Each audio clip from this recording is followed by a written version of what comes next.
Bonjour, je m'appelle Mathias Etchanov, je fais partie du collectif Herbs et on travaille depuis maintenant quelques mois avec la FICR sur le réaménagement des espaces extérieurs. Donc c'est un projet paysager participatif dans lequel on invite toute la communauté, c'est-à-dire les gens qui travaillent ici, plus les voisins, à contribuer à imaginer comment ce parc il pourrait devenir un vrai beau parc de la Croix-Rouge ouvert au quartier. Aujourd'hui, on se concentre cette exposition sur la vision partagée et les valeurs qu'on met au centre en fait, du projet, qu'on puisse s'y référer en se posant la question de est-ce que le projet reflète réellement la vision qui découle de la démarche participative.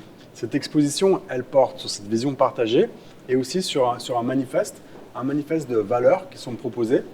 Ces valeurs, elles sont issues de la démarche participative, c'est-à-dire d'une série d'ateliers, de discussions, de balades qu'on a pu faire sur le site, dans lequel on a eu énormément d'échanges avec les employés de la FICR, avec les habitants du quartier. On a des petites notes là, des post-it pour que les gens puissent aussi rajouter des choses, corriger certaines choses ou dire bon, en fait ça ne correspond pas exactement à ce qu'on a voulu exprimer. Donc c'est encore très très ouvert. Et le premier point, en fait, la première valeur, c'est de dire ce parc, c'est un parc FICR, c'est un parc Croix-Rouge, et donc il exprime la présence historique de la Croix-Rouge dans le quartier du Petit-Saconnet, à Genève, et il invite en fait les Genevois, et il invite tout le monde à y entrer, tout en comprenant en fait qu'on n'est pas dans un parc public, on est dans un parc Croix-Rouge qui est ouvert au public. La deuxième proposition de valeur, c'est celle du milieu autonome. L'autonomie, c'est l'autonomie qu'on donne aux gens, en fait, qui vont pouvoir venir de manière complètement libre dans ce parc et puis l'utiliser de la manière qu'ils veulent. Mais c'est aussi l'autonomie des espèces, en fait, qui sont venues au fil du temps, de manière très spontanée, s'inscrire dans ce territoire. Donc on a des espèces qui sont indigènes, d'autres qui sont non indigènes, mais elles sont toutes autonomes. Prochaine proposition de valeur, c'est celle d'un ensemble diversifié.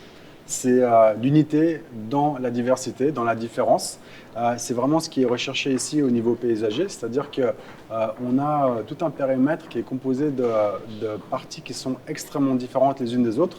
Donc on a cette forêt foisonnante, on a ce jardin avec des infrastructures qui sont dédiées à la communauté. On a aussi un front de rue qui doit inviter les gens à rentrer en fait dans les espaces publics du bâtiment. Et puis on a aussi une terrasse, une belle terrasse qui est au centre de tout ça et en fait qui fait un petit peu la charnière entre tous ces autres espaces. Donc tout ça, on doit à la fois respecter l'identité propre de chacune des parties de ce parc et en même temps avoir une sorte de cohérence d'ensemble pour que quand on est dans ces espaces-là, on sache toujours qu'on est dans ce parc de la Croix-Rouge. Safe Space. Ce concept, on l'entend beaucoup de la part des communautés marginalisées, typiquement LGBT. Et Safe Space, c'est un endroit où on se sent bien, en fait, en dépit de nos différences, où tout le monde est bienvenu. Et en fait, on se sent dans une sorte de sécurité au niveau de notre identité. Elle n'est pas remise en question, on peut être qui on veut. Quand on rentre dans ce parc-là, on doit comprendre de manière quasiment instinctive qu'il y a certaines règles qu'on doit suivre. En fait, c'est les règles du respect, c'est des règles qui sont quasiment universelles, qu'on n'a pas forcément besoin d'expliciter. L'idée aussi, c'est que les meilleures règles, c'est celles qu'on n'a pas besoin de rendre obligatoires, c'est celles qu'on suit en fait naturellement, parce qu'on sent qu'elles sont importantes et qu'elles sont respectées par tous et toutes. Prochaine proposition de valeur, c'est celle qu'on appelait en anglais Peaceful Wilderness, qu'on pourrait traduire de manière un peu maladroite de nature sauvage mais paisible et apaisante. Et celle-ci, elle a été inspirée par le fait que énormément de gens qui connaissent un petit peu la forêt disent qu'en fait, ils aiment bien son côté sauvage. Et les gens sont extrêmement attachés à ça. On a un sentiment de calme, d'apaisement quand on est dans cette forêt. Donc ça, on cherche absolument à le préserver dans le projet. Donc on aura des interventions par rapport à ça qui seront minimales, qui seront orientées surtout sur la possibilité d'amener des gens tout en préservant cette faune et cette flore et cet écosystème qui est autonome et qui est tellement intéressant et attachant.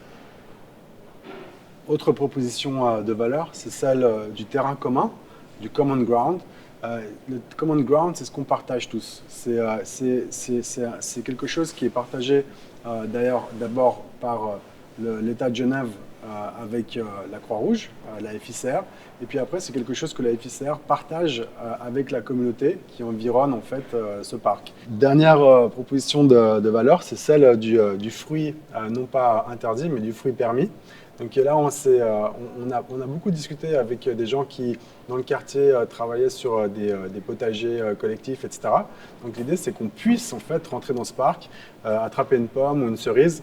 C'est un parc où les choses sont a priori permis, jusqu'au moment où il faut, disons, créer des normes, mais qui sont idéalement des normes implicites et pas des normes imposées, pour qu'en fait, on puisse travailler sur cette notion de confiance dans l'humain, dans l'humanité et aussi dans la nature, à travailler, disons, de concert et puis faire un endroit qui soit beau et accessible pour tous et dans lequel les gens se sentent bien.